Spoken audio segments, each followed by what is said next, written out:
একটা লাকড়িও নাই যে চুলার জালটা ধরাইবো বা চুলায় রান্না বান্না করব, কোনো লাকড়ি নাই। মিস্ত্রিগুলারে বলছিলাম যে লাকড়ি নেই, বাসায় লাকড়ি পাঠিয়ে দিস। ওরা কি করে, লাকড়ি বস্তা বইরা ভুসি যে কাঠ ছুললে যে ভুসিগুলা হয় না, সে ভুসিগুলো ওরা বিক্রি করে আর সন্ধ্যাবেলা নাস্তা খায়। তো লাকড়ি দিতে চায় না। তো আমার শাশুড়ি দোকানে গিয়ে মাঝে মাঝে বকা দিয়া থুয়ে আসে যে লাকড়ি পাঠাস না বাসায়, রান্ধুম না আজকে, খাওয়ামো না, রান্ধুমও না, বাড়মো না, খামো না, সব না খায়া থাক। তারপরও আজকে রাগারাগি কইরা কয়টা ভুসি ছিল, সে ভুসি দিয়া বসে বসে আমার শাশুড়ি ডাউল ভুনা করবে। তারপর হচ্ছে লাউয়ের যে বিচি আছে না, এই বিচিগুলা সিদ্ধ করে ভর্তা করবে। আর চুলায় রুই মাছ ভাজতেছে, রুই মাছের ভুনা করবে। তো আজকে আর তেমন কিছু রান্না করবে না, লাউ রান্না করব আর হচ্ছে রুই মাছ দিয়ে মনে হয় লাউ রান্না করবো, আমার শাশুড়ি আর কি রান্না করব।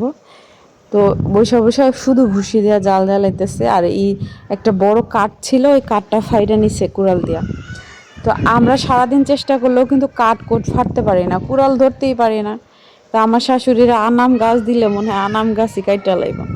এই জন্যে বলে আগের দিনের মানুষের সাথে এখনকার মানুষের কাজের কোনো মিল পাবেন না আপনি। এখনকার মেয়েরা কোনো কাজ কাম পারে না। আমি নিজেই তো পারি না, শাশুড়ির হেল্পারই করি আমি। উইটা বাইসা ধুয়ে ফাঁকলাইয়া দিয়ে আমার শাশুড়ি রান্না করে। কারণ আমার রান্নাটা আমার শাশুড়ির মতো এত মজা হয় না, এত টেস্ট হয় না আমার শাশুড়ির রান্না যেরকম মজা হয়। রুই মাছগুলো ভাজতেছে তেলে, এতটুকু তেল দিয়া কতগুলা রুই মাছ ভাজতেছে। আর আমি তেল চপচপা ঢাইলা দিই, এই জন্য আমার বকাবকি করে। আমার কাছে মানে তেল বোতলের দিয়ে আসতে পড়তে চায় না, ধপ করে পড়ে যায়। কি পরিমাণ বাতাস, আর লাকড়িগুলো ভিজা, জাল জ্বলতে চায় না। খুব চিল্লাচিল্লি করতেছিল এই লাকড়িগুলোর জন্য যে আজকে রান্নাই করুম না, লাকড়ি না আনলে আমি চুলার জালই ধরাম না। তারপর রান্না বান্না করতেছে আমার শাশুড়ি।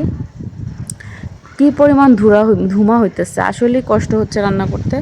পরে আমিও আমার হাজবেন্ডকে ফোন দিলাম যে লাকড়ি পাঠাও বাসায়। লাকড়ির চুলায় রান্নার একটাই মজা, রান্না তাড়াতাড়ি হয়, খাইতে স্বাদ, কিন্তু আসলে জাল ধরাইতে আর জাল দিতে কিন্তু সেই কষ্ট।